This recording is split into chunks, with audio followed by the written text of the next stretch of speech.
Hey guys, what's up? It's Omega again. It's been a while since I've done any actual recording because of college work, but I'm finally back after what seems like an eternity. So I wanted to do just a little bit of an off-the-cuff video regarding Gundam, since I'm currently watching Gundam Build Fighters try as a season. I wanted to get something out of the way, or at least do something Gundam related, since I haven't really gotten to my Gundam Cycle series. I felt that I kind of owed you guys something. At least to whet your appetite, so to speak.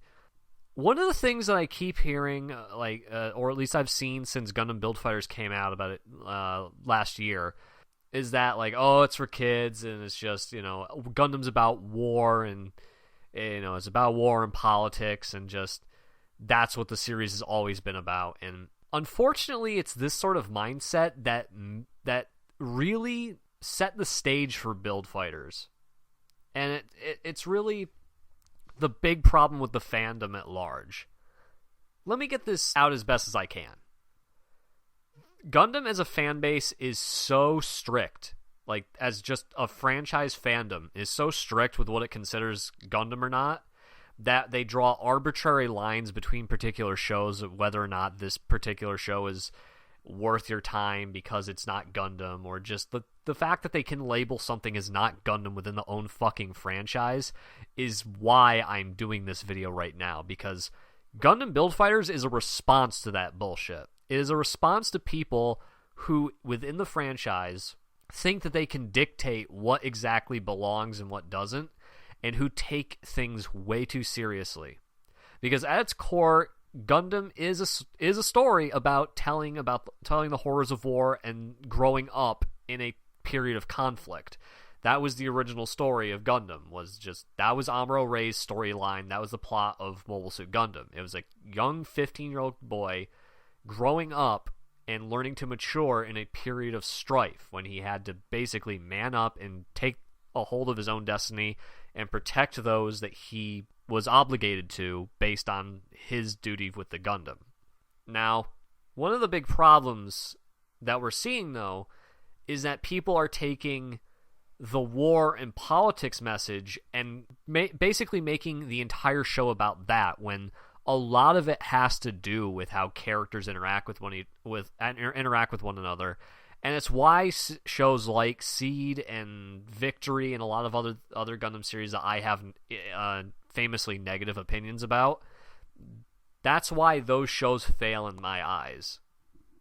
Because they fail not just in plot structure and logic or anything like that, just maintaining the basic components of storytelling, but they also fail by not really exploring realistic situations between characters. Seed, for instance, forgoes any example of the chain of command. It just throws out any sort of order amongst the military, especially with the Earth Federation forces when it comes to Kira, but every time someone else happens to butt heads with an officer, it's perfectly within reason for them to lock them up or to punish them. And that's the sort of thing that we see with Seed, for instance, and it's just flagrant misportrayal of how these interactions would go. But at the same time, these fans will basically say, oh, Gundam Build Fighters isn't a Gundam show. It's just a toy show for kids.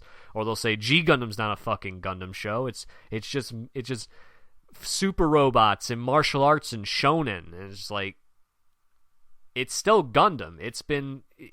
Gundam is in the title. As long as that is the case, or it has something to say regarding some aspect of humanity, that's what Gundam is.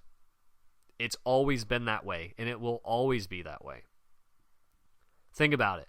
Mobile Suit Gundam was growing up in a period of war. There was no necessary bad guy in that situation.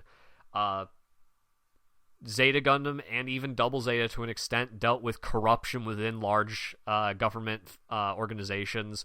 Char's counterattack dealt with progressivism and how mankind is often far too willing to jump into progress or far too willing to stifle itself in order to avoid too polarized outcomes.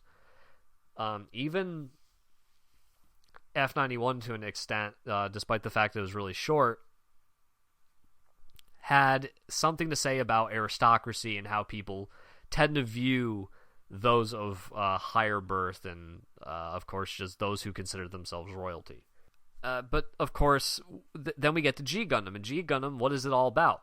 It is about mankind at every turn willing to fuck over his fellow man as well as the environment to get ahead in some way, shape, or form. That is the entirety of the Gundam fight, is basically mankind screwing with other people, like just the space colonies screwing with those left on Earth, and using the Earth to whatever means they desire because they simply have that much power.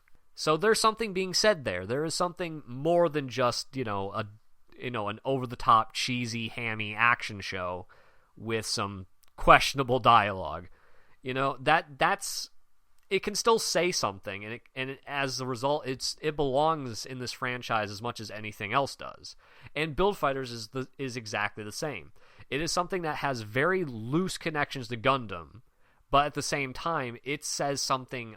It says a lot about not just mankind, but just as a fandom. We take things so seriously that we let it ruin our enjoyment of the franchise. One of the major themes of the first season was the second Meijin. And the second Meijin was noted for being cruel, calculating. He was basically a tryhard. He really took the game seriously. He took Gunpla battles seriously, and as a result, the only time that we see him on screen is in a coma. Like, he probably got hurt, or somebody attacked him over the game, because he ended up taking it so seriously that he probably hurt someone in some way, shape, or form that emotionally they probably snapped and attacked him outside of the game. So we see instances of that throughout the show, even with Fellini's attempts to kamikaze himself during the Ayla match. We see that these instances where characters are willing to take the game so seriously that they would ruin everyone else's fun in relationship to the game, that it often presents itself as a moral dilemma within the show. And I think that's what we should be focusing on, is just that, what does this show have to say about us as fans? Because it's a love letter to us. It is a love letter to everything that we have done over the years. It is a love letter to every bit of interesting fan quirks and media that Gundam has produced over the years, and just paying homage to it. And yet, at the same time, as fans, we're still divided. And even in Build Fighters, a show where literally every single suit that you could think of from any kind of kit that's ever existed, hell, even ones that probably don't exist and are getting ones because they're in Build Fighters, those now have a presence to be felt. Like, all these combined factors, and yet still we are divided. We are joined together by this one show for our love of models and the development of mobile suit design, our love of the franchise itself, and yet we're still bickering over these petty divides that we put between ourselves that are ultimately arbitrary when you think about it. Like, just people get so angry and defensive and fucking arrogant when it comes to their favorite Gundam series. People will go out of their way time and time again to bash on a certain series when it has nothing related to a conversation. It's absolutely rude. It's disgusting in many cases. And if you end up having, if you are thinking that that an episode of a series is great, it makes you feel good, and it's you like everything about it, but just because it includes something from Gundam Wing or from G Gundam or from Gundam Seed or from any of these particular shows, if that one little thing is what pisses you off and makes you reconsider thinking this episode was any good, you have a serious problem, and this show is calling you out for that shit. And that's what I think Gundam Build Fighters can actually tell us about the Gundam fandom at large. Well, that's it for me today. Just wanted to do this really quick and vent out some of my frustrations. So hopefully I'll get to another video soon, guys. This is Omega, and I'll be seeing you guys later.